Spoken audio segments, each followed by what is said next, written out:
ಹೆಸರು ಹೇಳುತ್ತಾರ ಲೇ. ಕೆಲವು ಜನ ಏನೋ ಅನ್ಕೊಳ್ತಾರೆ ಗೊತ್ತಾ, ಲೇ ಏನು ಕುಡಿದ್ಬಿಟ್ಟು ಬಂದಿದ್ಯಾ ಚಿಕ್ಕ ಮುಂಚ್ಕೊಂಡಿರಲ್ಲ ಹೇಳ್ತಾರ. ನಾವು ಇರೋದು ಹೇಳ್ತೀವಿ, ಸತ್ಯವನ್ನೇ ಹೇಳ್ತೀವಿ.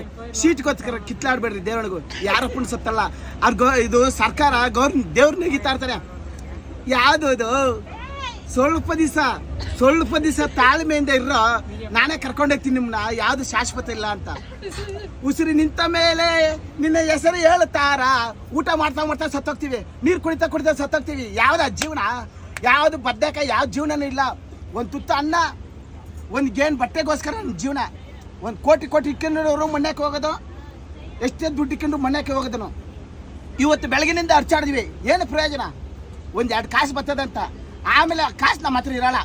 ಎಲ್ಲ ನೋಡಿ ಇಂಥ ಟ್ರೈನ್ಗೆ, ಊಟಕ್ಕೆ, ಯಾವುದನ್ನ ಹಾಸ್ಪಿಟ್ಲಿಗೆ ಇಟ್ಬಿಡ್ತೀವಿ. ಮನ್ಸು ಆಯ್ತಲ್ಲ, ಎಲ್ಲರಿಗೂ ಹಂಚ್ಬೇಕು. ಆ ಮನ್ಸೇ ದೇವರು. ಆ ಮನ್ಸು ಅಗ್ರ ಮಾಡಿದ್ರೆ ದೆವ್ವ ಆಗ್ಬಿಡ್ತೀವಿ ನಾವು. ಒರಿಜಿನಲ್ ಜಾಗ ಇರೋದು ಎಲ್ಲಿ ನಮ್ದು? 3 ಅಡಿ 6 ಅಡಿ. ದೇವ್ರ ಸತ್ವ ಹೇಳ್ತೀನಿ, ನಮ್ಮ ಒರಿಜಿನಲ್ ಜಾಗ 3 ಅಡಿ 6 ಅಡಿ. ಅದೂ ಇಲ್ಲ, ಒಬ್ಬರ ಮೇಲೆ ಒಬ್ರು ಮುಚ್ಚುತ್ತಾರೆ. ಅದನ್ನ ಯೋಚನೆ ಮಾಡ್ತೀರಿ ನೀವು? ಜಾಗ ಸಿಕ್ಕಿಲ್ಲ ಅಂದ್ರೆ ಒಬ್ಬರ ಮೇಲೆ ಒಬ್ರು ಮುಚ್ಚುತ್ತಾರೆ. ಸೂಪರ್ ಯಾವ್ದಮ್ಮ ನಮ್ಮ ಜಾಗ? ಕೊರೋನಾ ಟೈಮಲ್ಲಿ ಹಂಗೆ ತಾನೆ ಮುಚ್ಚಿದ್ದು. ಅದು ಕೊರೋನಾ ಟೈಮಲ್ಲಿ JCB ತೆಗೆದು ಮುಚ್ಚಿದ್ರು.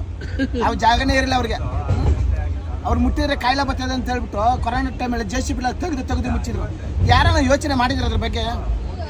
ಯೋಚನೆ ಯಾರು ಮಾಡಲ್ಲ. ನಮ್ಮದು ಅಂತ ಇದನ್ನ ಆಯ್ತಲ್ಲ, ನನ್ನ ಮಗಂದು ದಿಲ್ಲು, ಅದನ್ನ ಸ್ವಲ್ಪ ಹಿಡಿತವಾಗಿ ಇಟ್ಕೊಳ್ರಿ. ಅದು ಬಿಟ್ಬಿಟ್ರೆ ನಾವು ದೆವ್ವ ಆಗೋತೀವಿ.